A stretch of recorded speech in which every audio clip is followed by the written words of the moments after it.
To tweeze or not to tweeze? Well, that is the question. And Carla Gray and Carissa Passarella join me now with some advice. And thank you for being here, because this is one of those beauty habits that some women do, some don't. But you really say it's important.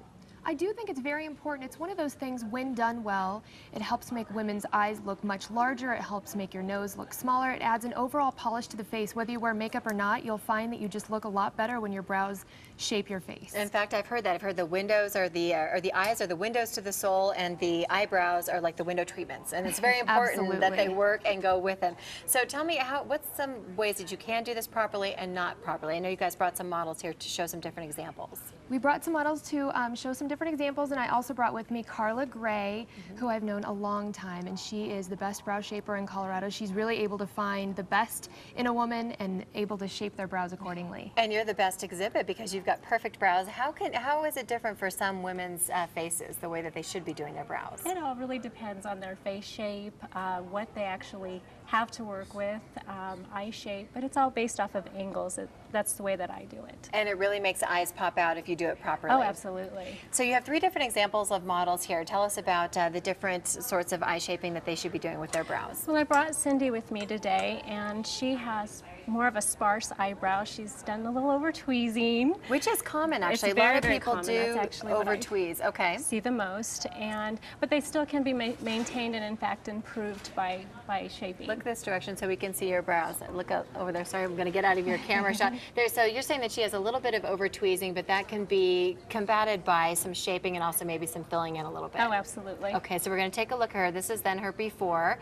There we go. We've got the good camera angle there. So this is the before. We'll be taking a look at her after. Also, you brought a teen model. I did. A lot of moms ask me, when should I start my teens? And I just really wanted to bring a teen model so we can show how a full natural eyebrow can just have a little maintenance done to it and really improve it and get them started on the right path. Is that when young women should start tweezing in their teens? Because as we just talked about, over plucking can happen. You don't want to take too much out too early on. Right. Well, I would say when she starts trying it on her own, or maybe starts talking about it with her girlfriends and maybe asks you, it's time to show her how it's properly done. Okay, so once again, this is the before. We'll be taking a look at all of them afterwards and see how the shaping went. And let's take a look at your last model. This is Christine, and Christine has a classic eyebrow, beautiful eyebrow as a matter of fact, and I have already pre-measured her just to show you how you do that measuring on yourself. Everybody should know their measurements, sure. You could say. The very first measurement is done on the inside of the nostril all the way up, which is this one here. The second one is the inside of the nostril through the iris, and a lot of women get that incorrect. They make their arch too far in, so you get that rounded effect. Okay. We want something a little bit more angular. And then the last measurement is the outside of the nostril, end of the eye, extended out, and that would be how long you should keep your eyebrows. Okay, so there are some specific tips, and when we take a look at her, you've actually measured out specifically where you would be doing the shaping. Right.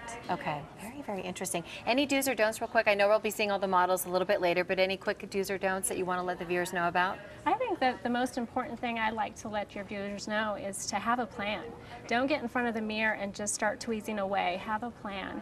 And only do it when you have time, not on the way out. Not while when you're doing your makeup. In a rush. All right, well, Carla and Carissa, we're so excited to see the afters. We just saw our before models. We'll take a look at them a little bit later after they've had their brows shaped and see how well it looks. Thank you so much for coming and bringing this out. A lot of people don't know that they should be doing this, so thank you so much. Do it right and your face lights up, and if you get it wrong, well, then you're left with just a wisp. So shaping your eyebrows is really an art, and today we've got some great advice. Here to help, we have eyebrow expert Carla Gray and also our beauty expert Carissa Passarella. Thanks, ladies, for coming back again. We introduced you in the beginning of the hour, and then you took your 3 models back and went to work. So Carla, tell me how it went. It went really well. We started off with Cindy, which was the sparse eyebrow.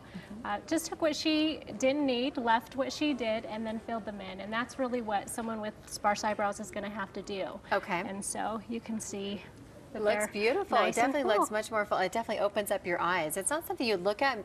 She looks fantastic. You're not quite sure what the element is, but you just look great overall. And then also we had our teen model here. Tell me what she needed. Marina, just a cleanup is really all it was. Just lifting it and keeping it nice and full and natural, and that's really what you need to do for a teen. Absolutely looking beautiful. And then the last model, I know you actually drew out exactly where you're going to do your work. Right. I showed you on Christine how you actually would measure it out. She just has a beautiful eyebrow, really well balanced, but we did use a little bit of powder on Christine just to fill in any empty gaps. Okay, and so these are all the, look at that great after picture. Okay, so we saw the before, the afters, all three of the models just look terrific. And in fact, this is something you're going to be offering to Good Day Colorado viewers. I am.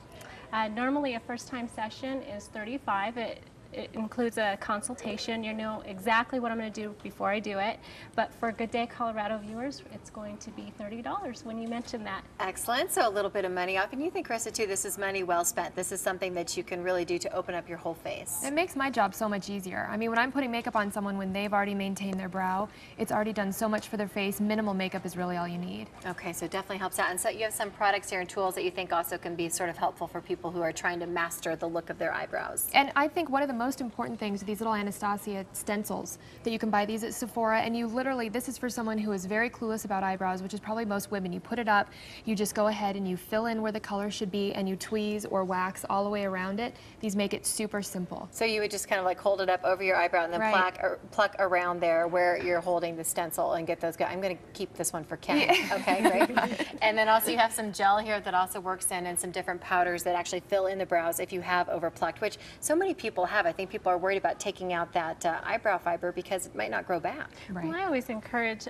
my clients to have powder in their makeup kit, because you might make up one morning and have a little gap. You don't know where it came from, but eyebrow hair sheds just like head hair does. So instead of trying to correct around it and taking away more, fill in the gaps. All right, well, fantastic. Well, as we were mentioning, Carla will be giving away not giving away, but giving you a nice break, $30 for an eyebrow treatment. She works at the Sola Salon at Highlands Ranch. To make an appointment, just visit our website, kdvr.com, click on the Good Day tab. That's where you'll find all the information if you want to get in there and get those eyebrows reshaped. Ladies, looking beautiful. Thank you so much for coming, and thanks for the tips. Appreciate that.